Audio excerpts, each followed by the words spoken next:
फरीदाबाद में अखिल भारतीय विद्यार्थी परिषद हरियाणा का 56वां प्रांत अधिवेशन का आयोजन किया गया, जिसमें मुख्यमंत्री नायब सिंह सैनी ने शिरकत की। 3 दिवसीय कार्यक्रम इस प्रोग्राम का आयोजन किया गया, जो कि 14, 15, 16 फरवरी तक जेसीबी बोस यूनिवर्सिटी में यह आयोजन किया जाएगा। और इस उद्घाटन के समारोह में मुख्यमंत्री नायब सिंह जी ने संबोधन करते हुए छात्राओं को कहा कि उन्हें गर्व हो रहा है इस बात का कि वो देशभक्त युवाओं के बीच हैं। एबीवीपी छात्राओं की आवाज उठाने वाला छात्र संगठन है और मुझे इस बात की भी खुशी है कि एबीवीपी की स्थापना अंबाला में हुई। उन्होंने एबीवीपी स्वामी विवेकानंद को मानने वाला संगठन बताया और विवेकानंद युवाओं पर पूरा भरोसा करते थे, ऐसा उन्होंने कहा। इसके साथ ही उन्होंने कहा कि एबीवीपी शहीदों और महापुरुषों का सम्मान करने वाला संगठन है। इसके साथ ही वो महिलाओं का सम्मान करने वाला संगठन भी है। एबीवीपी की तारीफ में उन्होंने कहा कि भारत को विश्व गुरु और विकसित भारत बनाने का संकल्प करने वाला संगठन है और भारत माता की जय जयकार करने वाला है।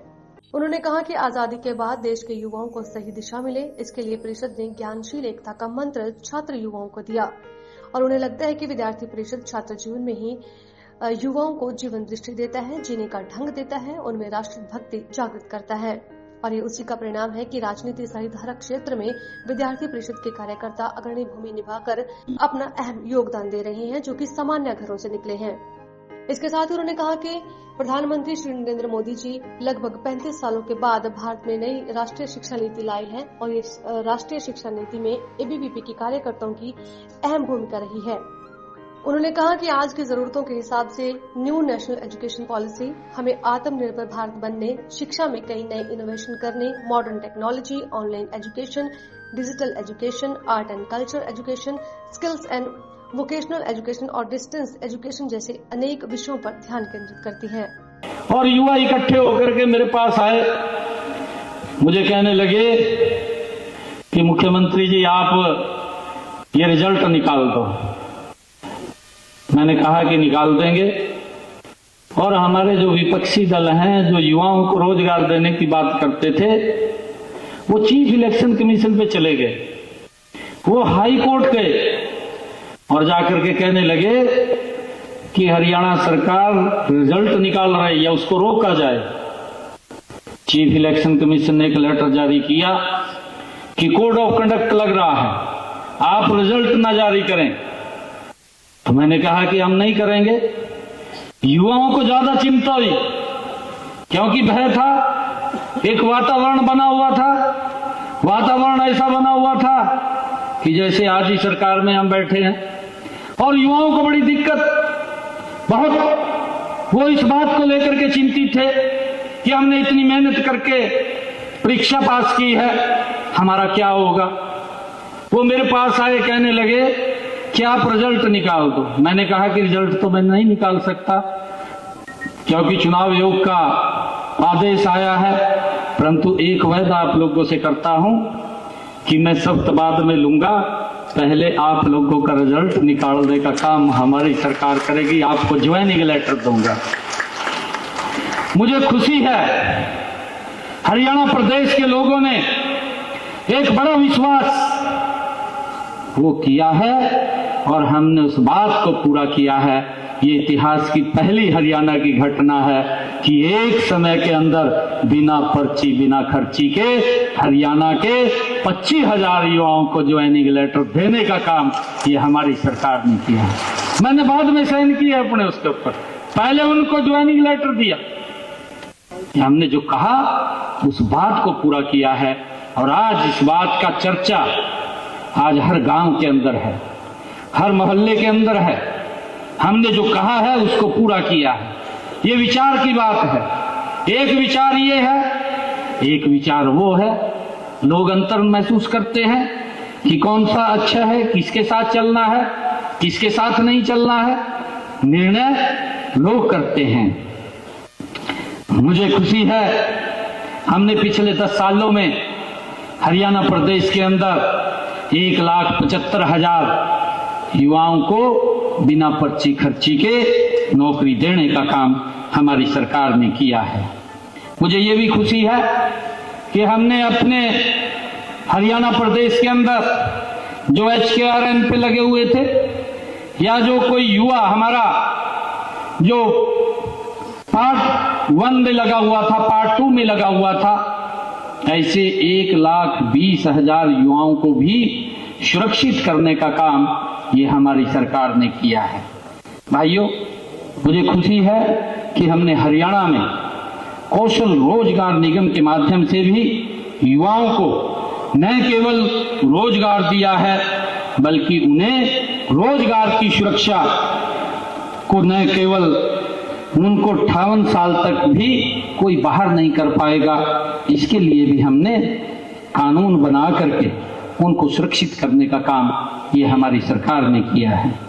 मुझे ये भी खुशी है कि हम देखते हैं हमने इसके ऊपर और सख्ताई अभी की है। डोंकी के माध्यम से हमारा युवा वो बाहर जाता है, वो गलत रास्ता है, परंतु हमने हरियाणा के अंदर विदेश सहयोग विभाग उसका गठन किया है और विदेश सहयोग विभाग के माध्यम से हम युवाओं को जहां से भी जिस प्रकार की डिमांड हमारे पास आती है, हम युवाओं को बाहर भेजने का काम करते हैं और सुरक्षित तरीके से करते हैं। इसको और गति से आगे बढ़ाने का काम हम करेंगे ताकि हमारा युवा ये गलत रास्ते से बाहर ना जाए, क्योंकि अपनी जान को जोखिम में डाल करके वो यहाँ से जाता है। परंतु हमने जो विदेश सहयोग विभाग बनाया है, इस विदेश सहयोग विभाग के माध्यम से युवाओं का सिर्फ किराया ही लगता है, सारा का सारा कोई खर्चा नहीं होता, उसका ओनली टिकट का किराया ही लगता है और उसको बाहर भेजने का काम हम करते हैं। लगभग हमने 3-4 ग्रुपों में युवाओं को अभी भेजने का काम किया है, आगे भी हमने इसकी तैयारी की हुई है।